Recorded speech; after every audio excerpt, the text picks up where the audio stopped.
بسم اللہ الرحمن الرحیم۔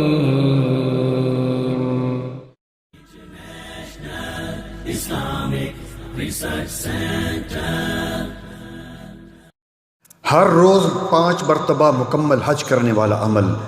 ابو داؤد کی حسن درجے کی روایت 558 سیدنا ابو امامہ رضی اللہ تعالیٰ عنہ اس حدیث کے راوی ہیں۔ رسول اللہ صلی اللہ علیہ وآلہ وسلم نے فرمایا، من خرج من بیتہ متطہرا الی صلاۃ مکتوبۃ فاجرہ کاجر الحاج المحرم، کہ جو فرض نماز کے لیے باوضو ہو کر نکلا اس کا اجر احرام باندھنے والے حاجی کی طرح ہے۔ اللہ اکبر، یعنی جس طرح ایک حاجی احرام باندھ کر حج کرتا ہے۔ اور ایک دوسری روایت جو کہ حسن درجے کی یہ روایت ہے، اس میں فرمایا، من مشى الی صلاۃ مکتوبۃ فہی کحجۃ، جو آدمی باجماعت پڑھنے کے لیے مسجد کو جاتا ہے تو اس کا ثواب حج کی طرح۔ اتنا بڑا اجر و ثواب، نہ سعودی عرب گئے، نہ احرام باندھا، نہ بال کٹائے، نہ طواف کیا، نہ سعی کیا، صرف مسجد میں جانے سے پہلے وضو کیا اور جا کے وہاں پہ باجماعت نماز کا اہتمام کیا۔ مگر یاد رکھیں کہ جس پر حج فرض ہو گیا، استطاعت ہے تو اس کو ایک بار زندگی میں حج کرنا چاہیے۔ جزاکم اللہ خیرا، بارک اللہ فیک۔